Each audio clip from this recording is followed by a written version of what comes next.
പിതാവിന്റെയും പുത്രന്റെയും പരിശുദ്ധാത്മാവിന്റെയും നാമത്തിൽ ആമേൻ. പ്രിയപ്പെട്ടവരെ, മോശയുടെ നേതൃത്വത്തിൽ ഈജിപ്തിന്റെ അടിമത്തത്തിൽ നിന്ന് ഇസ്രായേൽക്കാർ മോചിതരായി കാനാൻ ദേശത്തേക്ക് തിരിച്ചുള്ള യാത്ര തുടങ്ങി. ആ യാത്രയുടെ മുന്നോട്ടുള്ള ആ പോക്കിനിടയ്ക്ക് ആദ്യത്തെ ഗുരുതരമായ ഗൗരവമായ പ്രതിസന്ധി അവർ നേരിടുകയാണ്. ചെങ്കടലിന്റെ തീരം. ഫിഹ്റോത്തിൽ പാളയമടിച്ചിരിക്കുന്ന ഈ ജനത്തിന്റെ മുമ്പിലുള്ള ഈ വലിയ ചെങ്കടല്, പുറകിലുള്ള ഫറവോയുടെ സൈന്യം, അവരുടെ നടുവിൽ, ഈ സൈന്യത്തിന്റെ ചെങ്കടലിന് നടുവിൽ നിൽക്കുന്ന ഇസ്രായേൽക്കാർ ലക്ഷക്കണക്കിന് പേരുണ്ട്. അവരുടെ നിസ്സഹായാവസ്ഥ നമുക്ക് ഊഹിക്കാവുന്നതേ ഉള്ളൂ. ആയുധങ്ങളില്ല, രാജാവില്ല, നായകനെന്ന് പറയുന്ന ആളെക്കുറിച്ച് അവർക്ക് വലിയ പരിചയമൊന്നുമില്ല. മോശയെക്കുറിച്ച് ഇവർക്ക് കാര്യമായ പരിചയമൊന്നുമില്ല. ലക്ഷക്കണക്കിന് എല്ലാവരും തന്നെ മോശയെ കണ്ടിട്ട് പോലും ഉണ്ടാവില്ല. മോശ അന്നത്തെ ജനത, ഫറവോ എന്ന് പറയുന്ന മഹാരാജാവിന്റെ ഭരണത്തിന് കീഴിൽ സുരക്ഷിതരായി കഴിഞ്ഞ ജനതയുടെ ഇടയിലായി ഇവർ ജീവിച്ചത്. അപ്പൊ രാജാധികാരത്തിന്റെ ചെങ്കോലിന്റെ സംരക്ഷണമില്ല അവർക്ക്. രാജാവിന്റെ സിംഹാസനത്തിന്റെ മഹിമ ഇവരെ പ്രൊട്ടക്ട് ചെയ്തിട്ടില്ല. പിന്നെ എന്താ ഉള്ളത്? ഒരു വ്യക്തി പറയുന്നു, ദൈവം പറയുന്നു മരുഭൂമിയിലേക്ക് ആരാധനയ്ക്ക് വരാൻ. എന്താ ആരാധന? ഏത് ദൈവം? ഇവർക്കിതൊന്നും അറിഞ്ഞുകൂടാ. ഇവരുടെ 4 തലമുറയ്ക്ക് അപ്പുറത്തുണ്ടായിരുന്ന യാക്കോബ് വരെ അറിഞ്ഞിരുന്നിരുന്ന സത്യം ഈ ജനതയ്ക്ക് പറഞ്ഞുകൂടാ. യാക്കോബിന്റെ മക്കള് കുറെ പേർക്കൊക്കെ ഈ അനുഗ്രഹം കിട്ടി, അറിവ് കിട്ടി, അനുഭവം കിട്ടിയെങ്കിലും ഈ 2-3-4 തലമുറ കഴിഞ്ഞപ്പോൾ ദൈവത്തെക്കുറിച്ചുള്ള അറിവ് ഒന്നുമില്ലാത്തവരായി ഇവർ മാറിയിരുന്നു. അതുകൊണ്ട് തന്നെ ഇവരുടെ മുമ്പിലെ ഈ വലിയ ചെങ്കടലും പുറകിലുള്ള ഫറവോയുടെ സൈന്യത്തിന് നടുവിൽ അവർ നിലവിളിക്കുന്നത് ഒറ്റ കാര്യത്തിനാണ്: ഞങ്ങളെ എന്തിനിങ്ങോട്ട് കൊണ്ടുവന്നു? സൈന്യം ഇപ്പൊ ഞങ്ങളെ കൊല്ലും, അല്ലെ ഞങ്ങൾ കടലിൽ ചാടിച്ചാകണം. ചെങ്കടലിൽ ചാടിച്ചാകണോ, ഫറവോയുടെ സൈന്യത്തിന്റെ വാളിരയാകണോ? ഇതിന് കാരണം നീയാണ്. ഈ മോശയ്ക്കെതിരെ വെറുപെറുക്കുമ്പോൾ മോശ എന്ത് ചെയ്തു എന്ന് പറയുന്നു. നമ്മൾ വായിക്കുന്നു പുറപ്പാട് പുസ്തകം 14-ാം അധ്യായത്തിന്റെ 13-ാം തിരുവചനം. മോശ ജനത്തോട് പറഞ്ഞു, നിങ്ങൾ ഭയപ്പെടാതെ ഉറച്ചു നിൽക്കുവിൻ. നിങ്ങൾക്ക് വേണ്ടി ഇന്ന് കർത്താവ് ചെയ്യാൻ പോകുന്ന രക്ഷാകൃത്യം നിങ്ങൾ കാണും. ഇന്ന് കണ്ട ഈജിപ്തുകാരി ഇനിമേൽ നിങ്ങൾ കാണുകയില്ല എന്ന് പറഞ്ഞാൽ, ഒരു പ്രവാചകന് മാത്രം, ദൈവത്തോട് ചേർന്നിരുന്നവന് മാത്രം, ദൈവകൃപയുടെ നിറവ് കിട്ടിയവന് മാത്രം പറയാൻ പറ്റുന്ന ഒരു പ്രവചനമാണ് മോശയുടെ അധരങ്ങളിലൂടെ പുറത്തേക്ക് വന്നത്. ഇന്ന് കണ്ട ഈജിപ്തുകാരി ഇനി നിങ്ങൾ കാണുകയില്ല. നമ്മൾ ഈ ധ്യാനമൊക്കെ കഴിഞ്ഞ് വീട്ടിലേക്ക് ചെല്ലുമ്പോൾ, നമ്മുടെ നാട്ടിലേക്ക് ചെല്ലുമ്പോൾ, നമ്മുടെ ജോലികളിലേക്ക് ഇറങ്ങുമ്പോൾ, അനുദിന ജീവിത വ്യാപാര വിശദാംശങ്ങൾക്ക് ചെല്ലുമ്പോൾ ഒരുപക്ഷേ ഇതുപോലെ നമുക്ക് ദൈവത്തിന്റെ തിരുഹിതം വിളമ്പിത്തരുവാനുള്ള ഒരു ആത്മീയ പിതാവോ, ഒരു പ്രവാചകനോ, ഒരു പുരോഹിതനോ, ഒരു നേതാവോ നമ്മുടെ അടുത്തില്ലായിരിക്കാം. പ്രിയപ്പെട്ടവരെ, തിരുസഭയെ തമ്പുരാൻ ഈ ലോകത്തിൽ അവതരിപ്പിച്ചിരിക്കുന്ന ഇതിനുവേണ്ടി തന്നെയാണ്. ലോകം ഞെരുക്കുമ്പോൾ ദൈവൈക്യത്തിൽ ഇരിക്കുന്നവര് ദൈവത്തിൽ നിന്ന് ഒട്ടുദൂരെ പോകാൻ വേണ്ടി ലോകം ആടി വിളിക്കുമ്പോൾ അരുതെന്ന് പറയാനും ദൈവത്തിന്റെ ശക്തിയുടെ ദൈവം പ്രകടമാക്കുമെന്ന് പറഞ്ഞുകൊടുക്കാനുമായിട്ട് ദൈവത്തിന്റെ പ്രതിപുരുഷന്മാര്, സാക്ഷികൾ ഈ ലോകത്ത് വേണം. അതിനാ ദൈവം തിരുസഭയിരിക്ക് വെച്ചിരിക്കുന്നത്. ദൈവത്തെങ്കിലേക്ക് ജനത്തെ തിരിച്ചു നിർത്താനുള്ള ഒരു സമൂഹം വേണം. ഇവിടെ ഇരിക്കുന്നവര് നിങ്ങളുടെ പ്രശ്നങ്ങൾ വരുമ്പോൾ ആരും ഞങ്ങളെ നയിക്കാനില്ലെന്ന് പ്രലപിക്കുന്നവരാകരുത്. നമ്മുടെ ചുറ്റുപാടുമുള്ളവർ വേദനിച്ച് കരയുമ്പോൾ ദൈവം ഉണ്ടെന്ന് പറയാനായിട്ട് അഭിഷേകമുള്ളവരായിരിക്കണം. ഒരു സംഭവം ഞാൻ ഈയിടെ കേട്ടു. നമ്മുടെ കർണാടക അതിർത്തിയിലാണ്, വയനാട്ടില് ഉണ്ടായൊരു സംഭവമാണ്. അവിടെ ഒരു ക്രൈസ്തവ കുടുംബം ആദിവാസികളെ കുറച്ചുപേർ ഇവിടെ ധ്യാനത്തിന് കൊണ്ടുവന്നു. അവരിവിടെ വന്ന് ധ്യാനം കൂടി. അവര് കുറച്ചുപേർക്ക് സൗഖ്യം കിട്ടിയ, ഒരു തവണ 16-17 പേരെ കൊണ്ടുവരുകൊണ്ട് 10-30 പേരെ കൊണ്ടുവന്നു. അപ്പൊ ഇവര് അവിടെ ചെന്നതിന് ശേഷം പ്രാർത്ഥനയൊക്കെ ആയിട്ട് കഴിയുക. അപ്പൊ ഒരു 6 കുടുംബങ്ങൾ ഉള്ള ഒരു സ്ഥലം, അവിടെ ഒരു 10-100ഓളം കുടുംബങ്ങളുണ്ട്. ഒരു ഊരാണ്. അവിടെ ഒരു 100ഓളം കുടുംബങ്ങളുണ്ട്. കർണാടകയും മലയാളവും തമിഴും ഒക്കെ അറിയാവുന്ന ഏതാണ്ട് കൂടി ഒരു ഭാഷ സംസാരിക്കുന്ന ഒരു ഗണം. അപ്പൊ ഇവരുടെ ഇടയ്ക്ക് കുറച്ച് നല്ല ക്രൈസ്തവർ താമസിക്കുന്നുണ്ട്. അവരാണ് ഇവരിങ്ങോട്ട് കൂട്ടിക്കൊണ്ടുവന്നത്. അങ്ങനെ ഇരിക്കെ ഒരു കൂട്ടം കാട്ടാന ഈ ഇവരുടെ വില്ലേജിലേക്ക്, ഈ ആദിവാസി വില്ലേജിലേക്ക് വന്നു. ആദ്യം അറ്റത്തുണ്ടായിരുന്ന 8-10 വീടുകളെല്ലാം പൊളിച്ചു. 2-3 വർഷം മുമ്പ് സംഭവം ഉണ്ടായത്. അവിടെയുള്ളവരെല്ലാം മലയിടയിലേക്ക് കയറി ഓടി. ആന കയറി വരാത്തടത്ത് ഉയരത്തിൽ പാറപ്പുറത്തെല്ലാം കയറി. ആനയ്ക്ക് പാറപ്പുറത്ത് കയറാൻ പറ്റില്ല. അങ്ങനെയുള്ള പാറയുടെ മുകളിൽ കയറി ജനങ്ങൾ അഭയം തേടി. അവസാനം പൂർണ്ണ ഗർഭിണിയായ ഒരു സ്ത്രീയും രോഗികളായ 2 കുഞ്ഞുങ്ങളും വൃദ്ധരായ 2-3 പുരുഷന്മാരും സ്ത്രീകൾ കിടക്കുന്ന ഒരു സ്ഥലം. അവിടെയുള്ളവരാണ് ഇവിടെ ധ്യാനിക്കാൻ വന്നത്. അതിൽ രോഗിണിയായ ഒരു സ്ത്രീ ഇവിടെ വന്ന് ധ്യാനിച്ച് സൗഖ്യം കിട്ടിപ്പോയതാണ്. അവർക്കിപ്പോൾ രോഗശാന്തി ഉണ്ടെങ്കിലും ആരോഗ്യം പുനഃസ്ഥാപിക്കപ്പെട്ട് രോഗം മാറി. അവർക്ക് ഓടാൻ പറ്റില്ല, ശരീരം മെലിഞ്ഞുണങ്ങിയിരിക്കുക. ഇവിടെ കിടപ്പ് രോഗിയെ വന്ന ആളാണ് എഴുന്നിട്ട് നടന്നു പോയത്. അപ്പോൾ ആ സമയത്ത് ഈ ആന എന്ന് പറഞ്ഞ ഉടനെ ഈ മലയാളി കുടുംബം, ഈ ക്രൈസ്തവ കുടുംബം ഇവരുടെ ഇടയിലേക്ക് എന്നിട്ട് പറഞ്ഞു, ഞങ്ങൾ നിങ്ങളുടെ കൂടെ ഉണ്ടാവും. ഒരാനയും നമ്മളെ ഒന്നും ചെയ്യില്ല. നമുക്ക് അവിടെ നിന്ന് പഠിച്ച പ്രാർത്ഥന ആവർത്തിക്കാം, കൊന്തയല്ല. അപ്പൊ ഇവര് കൊന്തയെല്ലാം പഠിപ്പിച്ചിട്ടുണ്ട്. ഇവര് കൊന്തയും ചൊല്ലി യേശുവേ യേശുവേ യേശുവേ എന്ന് ഉറക്കം വിളിച്ചു പറയാൻ ഇവരെ പരിശീലിപ്പിച്ചിട്ടുണ്ട്. എന്തെങ്കിലും പ്രശ്നം വന്നാൽ യേശുവിന്റെ നാമം പറയാൻ വേണ്ടി. 6 പേരെ ഇനി ബാക്കിയുള്ള അവിടെ. ബാക്കി എല്ലാവരും ഓടിക്കളഞ്ഞു. പ്രിയപ്പെട്ടവരെ, ഈ ആന ഇവര് യേശുവേ യേശുവേ എന്ന് വിളിക്കുന്ന വീടിന്റെ മുറ്റത്തെത്തുമ്പോൾ സാധാരണ സുബുദ്ധിയുള്ളവർ മിണ്ടാതെങ്കിലും ഇരിക്കണ്ടേ, അല്ലെങ്കിൽ ഇവർ എവിടെയെങ്കിലും കയറി ഒളിക്കണ്ടേ? ഇതൊന്നും ചെയ്തില്ല. ഇവർ യേശുവേ യേശുവേ അവരുടെ ആദിവാസിക്കാരുടെ അതേ രീതിയിൽ ഇവിടെ വന്ന് എന്റെ അടുത്ത് പ്രാർത്ഥിച്ചപ്പോൾ അവർ പറഞ്ഞു യേശുവേ യേശുവേ യേശുവേ യേശുവേ, അങ്ങനെ പറയുള്ളവര് യേശുവേ യേശുവേ എന്ന് പറഞ്ഞുകൊണ്ടിരിക്കുക. ഇവര് പറയുന്നത് 9 ആനകൾ ഉണ്ടായിരുന്നതിൽ 6 ആനകൾ ഇവരുടെ കുടിലിന്റെ മുറ്റത്ത് കൂടെ വട്ടം കറങ്ങി നടന്നു. കുടിലിന്റെ മുറ്റത്ത് നാട്ടിയിരിക്കുന്ന ഒരു കോല് പോലും മറച്ചിട്ടിട്ടില്ല. കുടിൽ ഒന്നുപോലും തട്ടി താഴെയിട്ടില്ല. ഒരു കുടിലിനകത്ത് പോലും കയറിയില്ല. ഈ ആന 1 മണിക്കൂർ നേരം അതിലെ മാറി മാറി നടന്നിട്ട് വന്ന വഴിയിലൂടെ തിരിച്ചുപോയി. Hallelujah, hallelujah. ഇത് പറഞ്ഞ സ്ത്രീ എന്നോട് പറയുകയാണ്, ഞങ്ങൾ അങ്ങനെ ചെയ്യുമ്പോൾ ഞങ്ങൾക്ക് ഒരു പേടിയുണ്ടായിരുന്നില്ല. അപ്പോൾ ഞാൻ ചോദിച്ചു, അവർക്കോ? അവരോട് ഞാൻ ചോദിച്ചു, നിങ്ങൾക്ക് പേടിയുണ്ടായിരുന്നു എന്ന്. അപ്പോൾ അവര് പറഞ്ഞു, ചേച്ചിക്ക് പേടിയില്ലെങ്കിൽ പിന്നെ ഞങ്ങൾക്ക് എന്തെങ്കിലും പേടിയുണ്ടാകുമെന്ന് ചോദിച്ചു. ഞാനിത് എന്തിനാ പറഞ്ഞെന്നറിയോ? നമ്മൾ നമ്മുടെ നാട്ടിലേക്ക് ഇറങ്ങിച്ചെന്ന യേശുവിന്റെ സാക്ഷികളാകുമ്പോൾ നമുക്ക് തന്നെ ഒരു ധൈര്യം വേണ്ടേ? മൂവാറ്റുപുഴ പാലത്തെക്കുറിച്ചുള്ള ഒരു ചരിത്രം നിങ്ങൾ കേട്ടോന്ന് എനിക്ക് അറിഞ്ഞുകൂടാ.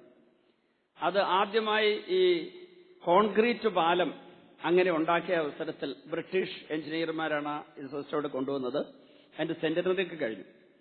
അപ്പോൾ ഈ ബ്രിട്ടീഷ് എഞ്ചിനീയർമാരും കോൺട്രാക്ടർമാർക്ക് ഇത് പണിയാൻ നേരത്ത് ജനങ്ങളെല്ലാം ഭയങ്കര ബഹളമുണ്ടാക്കി. അതിനു മുമ്പില്ലാതിരുന്ന ഈ കോൺക്രീറ്റ് പാലം എന്ന് പറഞ്ഞവർക്ക് ചിന്തിക്കാൻ പറ്റുന്നില്ല. അതിന്റെ മുകളിൽ ആന കയറിയാൽ വണ്ടി കയറിയാൽ ഇടിഞ്ഞ് താഴെ വീഴുമെന്നായിരുന്നു. പനച്ചിക്കരത്തിന് ആ സംഭവം പറഞ്ഞ് കേട്ടിട്ടുണ്ട്. അപ്പൊ ഇവർക്ക് ട്രാൻസ്ലേറ്റ് ചെയ്ത് കൊടുക്കാൻ നാട്ടുപ്രമാണി ഒരാളോ അല്ലെ കോൺട്രാക്ട് അവിടെയുള്ള സഹായ ആരോ സൂപ്പർവൈസറോ ഉണ്ട്. അപ്പൊ ജനങ്ങൾ പറഞ്ഞു, നാട്ടുപ്രമാണികളെല്ലാം കൂടെ പറഞ്ഞു, ഇതിന്റെ മുകളിൽ ഇത്രയും ആനകളെ കയറ്റി നിർത്തി ഈ പാലം ഇടിഞ്ഞു പോകുക, ഇല്ലെങ്കിൽ കുഴപ്പമില്ല. അപ്പം ഞങ്ങൾ ഈ പാലത്തിന് അടി ഇറങ്ങി നിന്നോളാം, അതിന്റെ മുകളിൽ ആന കയറ്റിക്കൊള്ളാൻ പറഞ്ഞു. അങ്ങനെ എഞ്ചിനീയർ പാലത്തിന് അടി നിന്നു. മലയാളി ഇത് ട്രാൻസ്ലേറ്റ് ചെയ്ത് കൊടുക്കുന്ന, തർജ്ജമ ചെയ്ത് കൊടുക്കുന്ന മലയാളി സൂപ്പർവൈസർ ആയിരിക്കണം, കൃത്യം ഞാൻ ഓർക്കുന്നില്ല. അയാളും ഈ പാലത്തിനടി പറഞ്ഞു, സാറല്ലേ പറഞ്ഞത്, പിന്നെ ഇതിനെ പേടിക്കുന്നത്, വന്ന് നിൽക്കാൻ പറഞ്ഞു. അങ്ങനെ പറഞ്ഞത് പ്രകാരം ഈ സൂപ്പർവൈസർ അല്ലെങ്കിൽ ആ നാട്ടുപ്രമാണി ഈ എഞ്ചിനീയർ എല്ലാം കുടുംബം മുഴുവൻ പാലത്തിനടി നിൽക്കുന്നു. ആന ഒന്നിന് പുറകെ ഒന്നായിട്ട് പാലത്തിന് മുകളിലേക്ക് കയറുന്നു. ആന കയറി തുടങ്ങുകയും നമ്മുടെ സൂപ്പർവൈസർ ഒറ്റ ഓട്ടം ഓടി. കാരണം അയാൾക്ക് ഉറപ്പില്ല, അയാൾ ഈ എഞ്ചിനീയർ പറയുന്നത് കേട്ടിട്ട് മാത്രം വിശ്വസിക്കുന്നുള്ളൂ. അതിന്റെ രേഖകൾ എന്റെ കയ്യിൽ ഇരിപ്പുണ്ട്, ഞാനത് വായിച്ചു നോക്കിയില്ല. കൃത്യം വായിച്ചു നോക്കിയതിന്റെ കൃത്യം വിവരണം പറയായിരുന്നു. പനച്ചിക്കരത്തിന് അത് ആദ്യമായിട്ട് പറഞ്ഞ് ഞാൻ കേട്ടിരിക്കുന്നത്. പിന്നീട് പത്രത്തിൽ തന്നെ വന്നു ഇതിന്റെ ഈ മൂവാറ്റുപുഴ പാലത്തിന്റെ സെന്റിനറിയോ 100ാം വർഷം എന്തോ കഴിഞ്ഞപ്പോഴൊരു ലേഖനം വന്നായിരുന്നു. നമ്മൾ യേശുവിന്റെ സാക്ഷികളാണെങ്കിൽ, യേശുവിൽ വിശ്വസിക്കുന്നുണ്ടെങ്കിൽ, ഈ സൂപ്പർവൈസറെ പോലെ, ഈ നോട്ടക്കാരനെ പോലെ ഒരു കുഴപ്പമില്ല, ഇല്ല ഇല്ല ഇല്ല എന്ന് പറഞ്ഞ് സമയം പോടരുത്. അന്ന് ആന വന്നപ്പോഴേക്ക് ഈ മലയാളി ചേട്ടത്തി ഇവരുടെ കുടിലിനകത്തിരുന്നു. നമ്മളാണെങ്കിലോ, നിങ്ങൾ ആ കുടിലിനകത്തിരുന്നു, കൊന്തയിലിക്കോട്ടെ, ഞാൻ പെട്ടെന്ന് പോയിട്ട് വരാമെന്ന് പറഞ്ഞ് നമ്മുടെ വീട്ടിലേക്ക് നമ്മൾ മുങ്ങിക്കളയും. കാരണം ഇവർക്ക് മലമുകളിൽ കയറാനുള്ള ആരോഗ്യമില്ല, രോഗികളാണ്. പക്ഷേ യേശുവിന്റെ ശക്തി അങ്ങോട്ട് ഇറക്കിക്കൊണ്ടുവരാനുള്ള അഭിഷേകവും വരവും ആ അമ്മച്ചിക്കുണ്ടായിരുന്നു. പ്രിയപ്പെട്ടവരെ, മോശയ്ക്ക് ഇതുണ്ടായിരുന്നു. മോശ എന്താ പറഞ്ഞത്? നിങ്ങൾ ഭയപ്പെടരുത്, ഉറച്ചു നിൽക്കണം.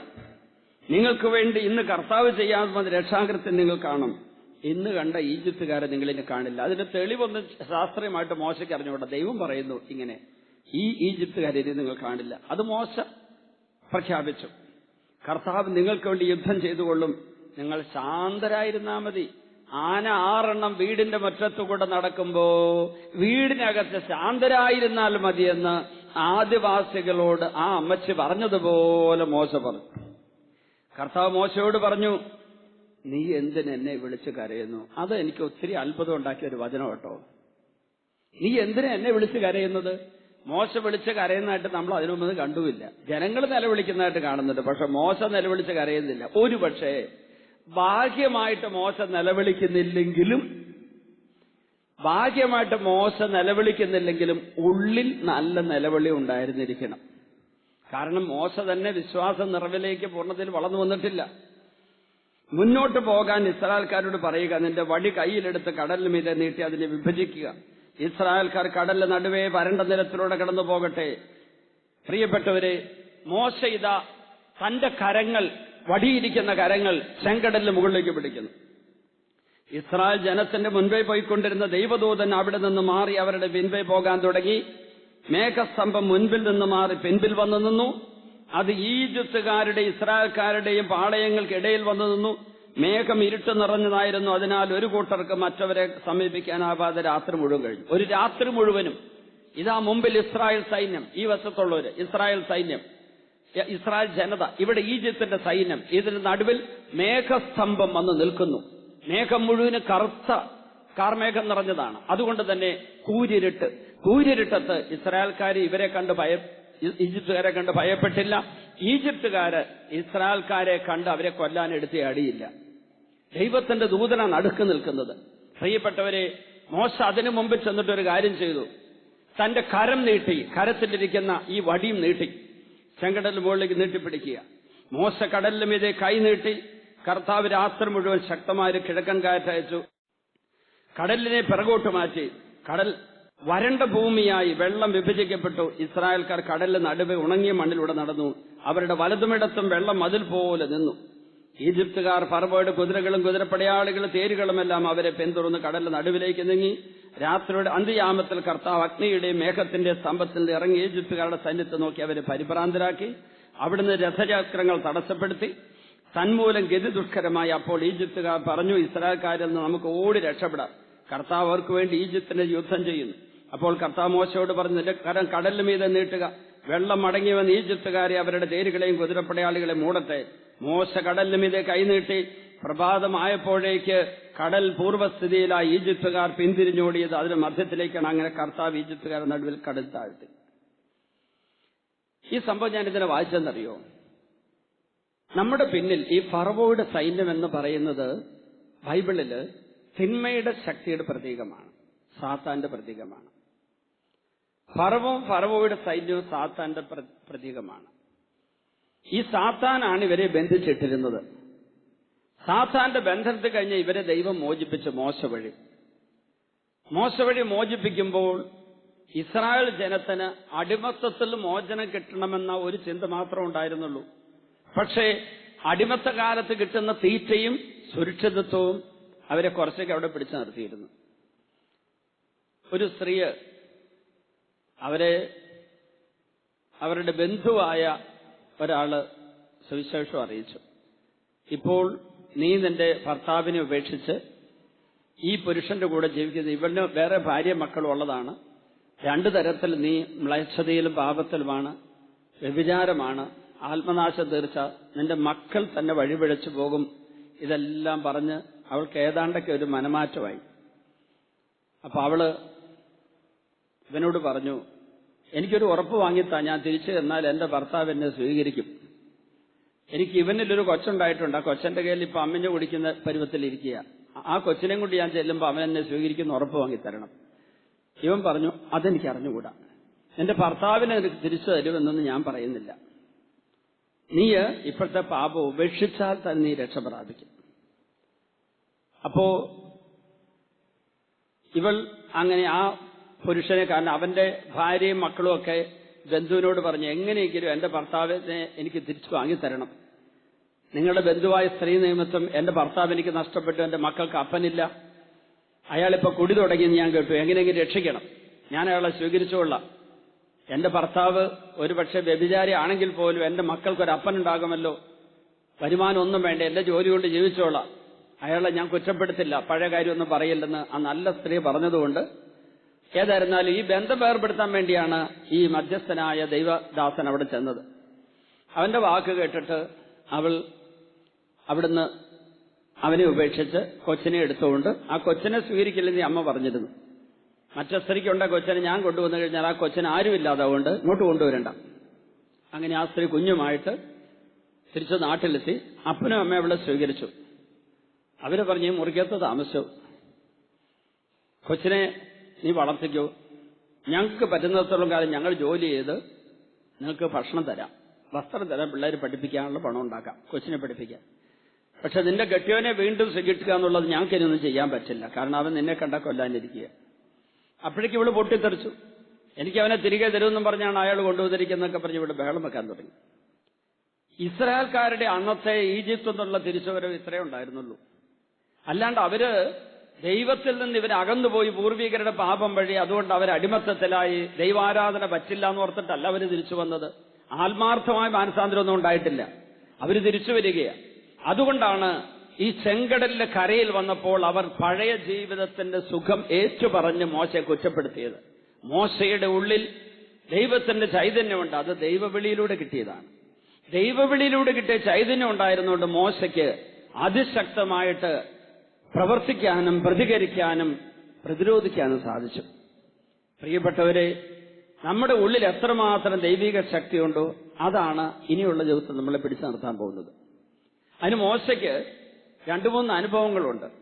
മോശ ഫറവോയുടെ കൊട്ടാരത്തിൽ ഫറവോയുടെ മകളുടെ പുത്രൻ എന്ന നിലയ്ക്ക് വസിച്ചു. ആ കാലഘട്ടത്തിൽ ഫറവോയുടെ കൊട്ടാരത്തിലെ സംസ്കാരവും ഭാഷയും പഠിച്ചെടുത്തു. ഒരു ഈജിപ്തുകാരനെ കൊന്നതിന് ശേഷം അവിടുന്ന് ഒളിച്ചോടിപ്പോയി ആടിനെ മേച്ചു നടന്ന കാലത്ത്, മരുഭൂമിയിൽ അലഞ്ഞു നടന്നിരുന്ന കാലത്ത് മോശയ്ക്ക് വേറൊരു അനുഗ്രഹം കിട്ടി. മരുഭൂമിയിലൂടെ ജനത്തെ പിന്നീട് നയിക്കാൻ ആവശ്യമായ ട്രെയിനിങ് കിട്ടി. നോക്കിക്കേ, ഫറവോയുടെ കൊട്ടാരത്തിൽ കഴിഞ്ഞ കാലത്തെ ട്രെയിനിങ്ങിലൂടെ ഈ ജനത്തിനു വേണ്ടി സംസാരിക്കാൻ, ഫറവോയുടെ കൊട്ടാരത്തിൽ പോകാൻ ഭാഷ അറിയാം, സംസ്കാരം അറിയാം, പെരുമാറാൻ അറിയാം, നട്ടല് നിവർത്ത് നിൽക്കാൻ പറ്റി. അവന് ഉപകാരപ്പെട്ടു. ദൈവം അത് നന്മയ്ക്കായിട്ട് മാറ്റി. അത് കഴിഞ്ഞ് മരുഭൂമിയിൽ അലഞ്ഞു നടന്ന കാലത്ത്, ആടിനെ മേച്ച് നടന്നിരുന്ന കാലത്ത്, വിളി കിട്ടുന്നതിന് മുമ്പുള്ള കാലത്തെ ഈ അലഞ്ഞു തിരിയുന്ന അനുഭവം അവനെ ഇസ്രായേൽ ജനത്തെ 40 സംവത്സരം മരുഭൂമിയിൽ നയിക്കാനുള്ള കൃപയിലേക്ക് നയിച്ചു. അപ്പൊ അതിനു മുമ്പ് തന്നെ അവന്റെ ഈ വിളിയിലൂടെ കിട്ടിയ വിശിഷ്ടമായ അവന്റെ വ്യക്തിത്വം ഇവിടെ തെളിയുകയാണ്. അവൻ ദൈവം പറഞ്ഞതനുസരിച്ച് തമ്പുരാന്റെ വരം ഉപയോഗിച്ചുകൊണ്ട് ഈ കടലിനെ മുറിക്കുന്നു. പ്രിയപ്പെട്ടവരെ, നമ്മൾ ഈ ശുശ്രൂഷ കഴിഞ്ഞ് തിരിച്ചു പോകുമ്പോൾ, ഈ ധ്യാനമൊക്കെ കഴിഞ്ഞ് പോകുമ്പോൾ, ധ്യാനം കഴിഞ്ഞ് എല്ലാവരും ഓർത്തിരിക്കണം, നമുക്ക് ദൈവം തരുന്ന വരങ്ങളാണ് ഇനി നമ്മൾ പിടിച്ചു നിർത്താൻ പോകുന്നത്. അപ്പൊ എന്താ ഈ വരങ്ങള്? പരിശുദ്ധാത്മാവിന്റെ ഫലങ്ങളുണ്ട് 9 എണ്ണം. അത് ദൈവ സ്വഭാവങ്ങളാണ്. നമ്മിലുള്ള ദൈവ സ്വഭാവമാണ് പരിശുദ്ധാത്മാവിന്റെ ഫലങ്ങൾ. എന്നാൽ വരങ്ങളാകട്ടെ നമ്മിലുള്ള ദൈവത്തിന്റെ ശക്തിയാണ്. ദൈവം നമ്മിലൂടെ ഈ ലോകത്ത് പ്രവർത്തിക്കാൻ വേണ്ടി ദൈവത്തിന്റെ ശക്തി നമുക്ക് പങ്കുവെച്ചു തരുന്നതാണ് ഈ വരങ്ങൾ എന്ന് പറയുന്നത്. അപ്പം നമ്മള് ഇവിടെ വെച്ച് ഈ വരങ്ങളുമായി വരങ്ങൾ സ്വീകരിച്ചുകൊണ്ട് പോകണം. അപ്പൊ നിങ്ങൾ ഓർക്കും, രോഗശാന്തി വരം, അത്ഭുത പ്രവർത്തനം, ഒരു പ്രവചനം, ഒരു ഇതൊക്കെയാ വരങ്ങള്. ഇത് പോപ്പുലർ വരങ്ങളാണെന്ന് എല്ലാവർക്കും അറിയാം. രോഗശാന്തി വരമുള്ള ഒരാള്, കൗൺസിലിങ്ങിന് വരമുള്ള ഒരാള്, അതുപോലെ തന്നെ വചനപ്രഘോഷണം, അങ്ങനെ അല്ല പാട്ട് പാടാനുള്ള വരം. പ്രിയപ്പെട്ടവരെ, ഞാൻ നിങ്ങളോട് ചോദ്യം ചോദിക്കാം, ഏറ്റവും വലിയ വരം ഏതാണെന്ന് പറയാവോ? ഏറ്റവും വലിയ വരമാണ് മധ്യസ്ഥ പ്രാർത്ഥനാ വരം. നിങ്ങൾക്ക് മധ്യസ്ഥ പ്രാർത്ഥന വരമുണ്ടെങ്കിൽ മറ്റു വരങ്ങൾക്ക് അതിന്റെ കൂടെ വന്നുകൊള്ളും. മധ്യസ്ഥ പ്രാർത്ഥന വരമില്ലാതെ കൗൺസിലിംഗ് നടത്താൻ പോകുന്നവര്, ഗാനശുശ്രൂഷ ചെയ്യുന്നവര്, വചനം പ്രഘോഷിക്കുന്നവര്, അവരെല്ലാം പരാജയപ്പെടും. ഒരു ദിവസം അനേകം തവണ ഒരാഴ്ച ധ്യാനിക്കാൻ വരുന്നവർ ഞങ്ങൾ ബലിയിലും ജപമാലയിലും ഉയർത്തി പ്രാർത്ഥിച്ചുകൊണ്ടിരിക്കും. ഒരാഴ്ച ധ്യാനിച്ച് കടന്നു പോകുന്നവര് അടുത്ത ആഴ്ചത്തെ ധ്യാനത്തിന് വരാൻ ഉള്ളവർക്ക് വേണ്ടി മധ്യസ്ഥം വഹിച്ച് ഉപവസിച്ച് പ്രാർത്ഥിക്കാൻ ഞങ്ങൾ ആവശ്യപ്പെടും. അതെന്തിനാണെന്നറിയോ? മധ്യസ്ഥ പ്രാർത്ഥന വരം കിട്ടിയാൽ മാത്രമേ നമുക്ക് മറ്റ് ശുശ്രൂഷകൾ ചെയ്യാൻ പറ്റുള്ളൂ. ഒരു മധ്യസ്ഥ പ്രാർത്ഥന നയിച്ചുകൊണ്ടിരുന്ന ഒരമ്മച്ചി മധ്യസ്ഥ പ്രാർത്ഥന പറഞ്ഞാൽ പള്ളിയിലാണ് നയിക്കുന്നത്. ഒരു 150ഓളം പേരുണ്ട്. 10-20 വർഷമായിട്ട് മധ്യസ്ഥ പ്രാർത്ഥന നയിക്കുന്നു. അമ്മച്ചി അവസാനമായപ്പോഴേക്ക് പ്രാർത്ഥനാ ഗ്രൂപ്പുകാർക്ക് അമ്മച്ചിയുടെ പ്രാർത്ഥന ഇഷ്ടമില്ലാതായി. അതിന് എനിക്ക് ഒരു ചെറിയ സ്വാഭാവികമായ കാരണം പറയാനുണ്ട്. പ്രസംഗിക്കുന്ന ഒരാൾ കുറച്ചു കഴിയുമ്പോൾ അയാളുടെ പ്രസംഗം ഒന്ന് തന്നെ ആകുമ്പോഴേക്ക് ജനങ്ങൾക്കൊരു മടുപ്പ് വരും. അവരുടെ ആത്മാവിനെ ഉണർത്തുന്ന ദൈവിക വെളിപാടുകൾ പുതുതായി ഒന്നും കിട്ടുന്നില്ല, പഴയത് തന്നെ പറഞ്ഞുകൊണ്ടിരിക്കുകയാണ്, ഒരു മടുപ്പ് വരും. ചിലപ്പോൾ പ്രാർത്ഥന നയിക്കുന്നവർക്കും ജനത്തെ പിടിച്ചു നിർത്താൻ പറ്റിയ പരിശുദ്ധാത്മാവിന്റെ വരം ഉപയോഗിച്ചുള്ള പ്രാർത്ഥന നയിക്കൽ അല്ലെങ്കിൽ ചിലപ്പോൾ ജനങ്ങൾ മടുക്കും. അതെല്ലാവരും തിരിച്ചറിയുകയും ചെയ്യണം. ജനങ്ങളെ പിടിച്ചു നിർത്താൻ വേണ്ടി പുതിയ പുതിയ വരങ്ങൾ വേണമെന്നും ശൈലി വേണമെന്നും പറയരുത്. എപ്പോഴും നമ്മൾ റിഫ്രഷ്ഡ് ആയിക്കൊണ്ടിരിക്കണം, അത്രയേ ഉള്ളൂ. അത് പരിശുദ്ധാത്മ നമ്മൾ ആഗ്രഹിക്കുന്നതാണ്. അമ്മച്ചിയോട് വികാരിച്ചം പറഞ്ഞു, ഒരുപക്ഷെ മാറേണ്ട സമയമായി കാണും, അതുകൊണ്ടാണ് ഇങ്ങനെയൊക്കെ സംഭവിച്ചത്. അതുകൊണ്ട് ഞാൻ പുതിയൊരു നേതാവിനെ തിരഞ്ഞെടുക്കാൻ പോകും. അപ്പോൾ അവിടെ സ്കൂളിൽ പഠിപ്പിക്കുന്ന ഒരു ടീച്ചർ പ്രാർത്ഥന ഗ്രൂപ്പ് നേതാവായി കയറി വന്നു. ടീച്ചർ അവിടെ ഈ പ്രാർത്ഥന ഗ്രൂപ്പിൽ വരാൻ തുടങ്ങിയിട്ട് 6 മാസമേ ഉള്ളൂ. ഭർത്താവിന് രോഗം വന്ന് മുരുകൂര് വന്ന് അവരൊരു ധ്യാനം കൂടി സൗഖ്യം കിട്ടിയതോടുകൂടി പ്രാർത്ഥന ആരംഭിച്ചത്. 6 മാസമായിട്ട് അവരെ പിടിച്ച നേതാവാക്കി. അപ്പോൾ ഈ അമ്മച്ചി ഒരിക്കലും പറയാൻ പാടില്ലാത്തൊരു വാക്ക് ജനങ്ങളുടെ പറഞ്ഞു തുടങ്ങി. നമ്മുടെ അച്ഛന് ചെറുപ്പക്കാരോടാ താല്പര്യം, കിളവികളോട് താല്പര്യമില്ല എന്നൊരു കമന്റ് പറഞ്ഞു. ഇത് ടിവിയിലൂടെ സംപ്രേഷണം ചെയ്യുന്ന ടോക്ക് ആയതുകൊണ്ട് ഞാൻ ഈ പറയുന്ന ആ അമ്മച്ചി കേൾക്കുന്നുണ്ട്, എന്നോട് ക്ഷമിക്കുക. ഞാൻ ആരാന്ന് പറഞ്ഞിട്ടില്ല, അതുകൊണ്ട് എന്നോട് ക്ഷമിക്കണം. ഈ അപഖ്യാതി പറഞ്ഞുണ്ടാക്കി അമ്മച്ചി പ്രാർത്ഥനാ ഗ്രൂപ്പിൽ ഇതൊക്കെ പറഞ്ഞുണ്ടാക്കിയെന്ന് അച്ഛൻ അറിഞ്ഞു. അച്ഛനൊരു മനസ്സിന് വേദനയായി. അച്ഛൻ പിന്നെ പ്രാർത്ഥന ഗ്രൂപ്പിനെ ഒരിക്കൽ വിളിച്ചു കൂട്ടി. അവരുടെ വാർഷികത്തിന്റെ മുമ്പൊന്ന് വിളിച്ചു കൂട്ടിയിട്ട് പറഞ്ഞു, എന്നെക്കുറിച്ച് ഇങ്ങനെ കുറച്ച് കമന്റൊക്കെ ഇവിടെ കേൾക്കാനായിട്ട് വന്നു. സത്യത്തിൽ ഈ സഹോദരിയെ, ഈ ടീച്ചറെ പ്രാർത്ഥനാ ഗ്രൂപ്പ് നേതാവാക്കിയത് ഞാനല്ലല്ലോ, നിങ്ങളെല്ലാവരും കൂടി വോട്ടെടുത്ത് തെരഞ്ഞെടുത്ത ആളല്ലേ? അവർ പറഞ്ഞു അതെ. പിന്നെന്താ ഈ ചെറുപ്പക്കാരിയായ ഈ സ്ത്രീയെ ഞാനാ തെരഞ്ഞെടുത്തെന്ന് പറഞ്ഞ് എനിക്കെതിരെ പറഞ്ഞത്? അപ്പൊ ഇതിന്റെ അകത്തുള്ള കുറെ പേർക്ക് വലിയ പ്രയാസമായി. ചേടത്തി ഇങ്ങനെ പറഞ്ഞുണ്ടാക്കിയല്ലോ എന്നോർത്ത് ഈ സീനിയറായ അമ്മച്ചിയെ വിളിച്ച് കുറച്ച് വഴക്കൊക്കെ പറഞ്ഞു. ആ ദുഃഖവും വേദനയെല്ലാം മാറാൻ വേണ്ടി ഇവിടെ ധ്യാനിക്കാൻ വന്നു കഴിഞ്ഞതിന് ശേഷം ഈ അമ്മച്ചി ഏറ്റവും നല്ല കൗൺസിലറെ എനിക്ക് വേണമെന്നും കണ്ട് അന്നിവിടെ ഇരുന്ന അച്ഛനോട് പറഞ്ഞു, അഡ്മിനിസ്ട്രേറ്റർ അച്ഛനോട് പറഞ്ഞു, തടത്തിലച്ഛനോട്. അച്ഛൻ പറഞ്ഞു ഇവിടുത്തെ എല്ലാം നല്ല കൗൺസിലേഴ്സാന്ന് പറഞ്ഞു. എന്നിട്ട് കൗൺസിലിങ്ങിന് വിളിച്ചു കിട്ടുന്നവരുടെ അടുത്ത് പൊക്കോളാൻ പറഞ്ഞു. അവിടെ ചെന്നയുണ്ട് അമ്മച്ചിയുടെ ചങ്ക് തുറന്നു. കാരണം എന്താ? അമ്മച്ചിയെപ്പോലെ തന്നെ പ്രായമുള്ള തല നരച്ച ഒരമ്മച്ചിയെ മുമ്പിലിരിക്കുന്നത്. രണ്ടാമത്തെ കാര്യം, ഈ അമ്മച്ചി തിരുവിതാംകൂറുകാരിയാണ്. അമ്മച്ചിക്ക് ഏറ്റവും ഇഷ്ടമില്ലാത്ത ഭാഷ തൃശ്ശൂർ ഭാഷയാണ്. ഈ ഇരിക്കുന്ന അമ്മച്ചി തൃശ്ശൂരുകാരിയാണ്. മൂന്നാമത്തെ കാര്യം, ഈ ഇരിക്കുന്ന അമ്മച്ചി ഇപ്പൊ ഇവിടെ ടീമിലില്ല. ആ ഇരിക്കുന്ന അമ്മച്ചിക്ക് 2-3 പല്ലില്ല. പറയുമ്പോൾ കുറച്ച് കൊഞ്ഞക്കൊക്കെ ഉണ്ട്, അത്ര തിരിയില്ല. ഇതോടുകൂടി ഇംപ്രഷൻ എല്ലാം പോയി. ഓ, ഈ കിളവിയിലൂടെയാണോ ഈ കിളവിയോട് ദൈവം സംസാരിക്കാൻ പോകുന്നത് എന്നാണ് ചിന്ത വന്നത്. അപ്പൊ കിളവിയോട് ദൈവം സംസാരിക്കുന്ന മുൻവിധിയോടുകൂടി അവിടെ കണ്ണുകടച്ച തലകുമ്പിട്ടിരുന്ന ഈ അമ്മച്ചിയുടെ അടുത്തിരുന്ന് മറ്റേ അമ്മച്ചി ഒരു വിശുദ്ധയെ പോലെ പ്രാർത്ഥിക്കാൻ തുടങ്ങി. എന്റെ ഈശോയെ, എന്റെ മുമ്പിലിരിക്കുന്ന അങ്ങയുടെ ഈ മകൾക്ക് അങ്ങക്ക് എന്ത് പറഞ്ഞു കൊടുക്കാനുണ്ടോ അത് എനിക്കത് പറഞ്ഞു തരണമേ. ഈ അമ്മച്ചിയോട് നേരിട്ട് പറയേണ്ടതൊക്കെ, ഈ സഹോദരിയോട് നേരിട്ട് പറയേണ്ടതൊക്കെ പറയണേ, എന്നോട് പറയേണ്ടതും പറയണേ. ഹല്ലേലൂയ ഹല്ലേലൂയ പറഞ്ഞ് പ്രാർത്ഥിച്ചുകൊണ്ടിരിക്കുന്നു. വാർദ്ധക്യ സഹജമായ ക്ഷീണവും സ്വരത്തിന് ക്ലാരിറ്റി കുറവൊക്കെ ഉണ്ട്. അങ്ങനെ സ്തുതിച്ച് പ്രാർത്ഥിച്ചുകൊണ്ടിരിക്കുമ്പോഴേക്ക് ഈ മുമ്പിലിരുന്നിരുന്ന പ്രാർത്ഥനാ ഗ്രൂപ്പ് ലീഡറായിരുന്ന അമ്മയുടെ ചെവികളിൽ ഒരു സ്വരം മുഴങ്ങുന്നു. എന്റെ ജനത്തിന് എന്റെ കൃപ വാങ്ങിക്കൊടുക്കാൻ വേണ്ടി, അവരെ പ്രാർത്ഥനയിൽ നയിക്കാൻ വേണ്ടി നീ ഇരിക്കുന്നതിന് മുൻപ് ഒരു നിമിഷമെങ്കിലും നീ എന്റെ മുമ്പിൽ ഇരുന്നിട്ടുണ്ടോ? ഈ അമ്മയുടെ ചെവികളിൽ ആ സ്വരം മുഴങ്ങുന്നു. ഇത് അമ്മയ്ക്ക് മാത്രം കേൾക്കാം. അപ്പോ ഏതാണ്ട് അമ്മയ്ക്ക് പിടികിട്ടി എന്താ തന്റെ പ്രശ്നം. താൻ നയിക്കുന്ന പ്രാർത്ഥനാ ഗ്രൂപ്പിൽ 150 പേർക്ക് വേണ്ടിയുള്ള പ്രാർത്ഥനയോ അന്നത്തെ ശുശ്രൂഷയിലൂടെ ദൈവം വെളിപ്പെടുത്താൻ ആഗ്രഹിക്കുന്നത് കിട്ടാൻ ആവശ്യമായ ഒരുക്കമോ ഒന്നുമില്ല. കുറച്ച് പോയൻസും ഒരു ജപമാലയെ ചൊല്ലിയാൽ മതി, കുറച്ച് വചനം എടുത്ത് പറഞ്ഞാൽ മതി എന്നൊരു ധാരണയിൽ 10-20 വർഷമായിട്ട് ഇങ്ങനെ ചെയ്തുകൊണ്ടിരിക്കുക. ദൈവത്തിന്റെ സ്വരം കേൾക്കാൻ മനസ്സ് കാണിക്കാത്ത, തിരുസന്നിധിയിലിരുന്ന് പ്രാർത്ഥിക്കാത്ത അമ്മച്ചിലൂടെ എങ്ങനെ കർത്താവ് പ്രവർത്തിക്കും? ഇതാണ് ദൈവ ചോദ്യത്തിന്റെ അർത്ഥം. ഇത് കഴിഞ്ഞിട്ട് മുമ്പിലിരുന്നിരുന്ന കൗൺസിലിംഗ് നടത്തിയ അമ്മച്ചി പറഞ്ഞു, എനിക്ക് കിട്ടണം എന്താന്ന് ഞാൻ പറയാം. സഹോദരി എന്തോ ഒരു വലിയ കാര്യം ചെയ്തുകൊണ്ടിരുന്നു, ഇപ്പൊ അവിടെ കൃപയൊട്ടുമില്ല, കൃപയില്ലാതെ വരണ്ടിരിക്കുന്നു, പാടത്ത് നെല്ലെല്ലാം ഉണങ്ങി നിൽക്കുന്നു. എന്നിട്ട് വെള്ളം അങ്ങോട്ട് തിരിച്ചുവിടേണ്ട ആള് വെള്ളത്തിൽ ഇറങ്ങണമില്ല, വെള്ളം തിരിച്ചുവിടാൻ ചെയ്യുന്നുമില്ല. അപ്പുറത്തൊരു ഷെഡ് ഉണ്ടാക്കി അതിൻ്റെ അകത്ത് കാറ്റിങ്ങിലിരിക്കണു, കാറ്റും കൊണ്ടിരിപ്പുണ്ട്. ഞാൻ ചോദിക്കട്ടെ, മധ്യസ്ഥ പ്രാർത്ഥനയൊക്കെ വേണ്ടാന്ന് വെച്ചോ എന്ന് ചോദിച്ചോട്ടെ, ഈ അമ്മയുടെ ചങ്ക് പൊട്ടി. പ്രിയപ്പെട്ടവരെ, മോശയ്ക്ക് എങ്ങനെയാ ദൈവജനത്തെ നയിക്കാൻ ആവശ്യം വരം കിട്ടിയത്? ആ ഹോറബിൽ വെച്ച് മുൾപ്പടർപ്പിൽ പ്രത്യക്ഷപ്പെട്ട് ദൈവം ഇവന് വരം കൊടുത്ത നിമിഷം മുതൽ ദൈവത്തോടു കൂടി ആയിരുന്നുകൊണ്ട് കിട്ടിയതാ. നമ്മൾ തമ്പുരാനോട് കൂടി എത്രമാത്രമായിരിക്കുമോ അത്രമാത്രം നമുക്ക് വരം കിട്ടുള്ളൂ. തമ്പുരാന്റെ തിരുസന്നിധി 2-3 തരത്തിലായിരിക്കും. ഒന്ന് എപ്പോഴും മനസ്സിനെ ദൈവത്തെങ്കിലും ഉയർത്തിക്കൊണ്ട്, മറ്റൊന്ന് എപ്പോഴും എന്തെങ്കിലും പ്രാർത്ഥന ഉരുവിട്ടുകൊണ്ട്, മൂന്നാമതായി നിശ്ചിത സമയത്ത് തമ്പുരാന്റെ മുമ്പിൽ വീട്ടിലിരുന്ന് പ്രാർത്ഥിക്കണം, പള്ളിയിൽ പോയി പ്രാർത്ഥിക്കണം. ഞാൻ പറഞ്ഞല്ലോ, ധ്യാനത്തിനിടയ്ക്ക് നിങ്ങളോട് പറഞ്ഞല്ലോ, ആലക്കോട് കൺവെൻഷന്റെ ഇടയ്ക്ക് ദൈവാലയത്തിന്റെ പരിശുദ്ധ കുർബാന വെച്ചിരിക്കുന്ന ചാപ്പലിൽ നിന്ന് എന്റെ മുറി വന്ന് കിടന്നപ്പോൾ എനിക്കൊരു സങ്കടം. ഈ കൗദാശിക സാന്നിധ്യത്തിൽ നിന്ന് എനിക്ക് ക്ഷീണം മൂലം ഇവിടെ കിടക്കേണ്ടി വന്നല്ലോ.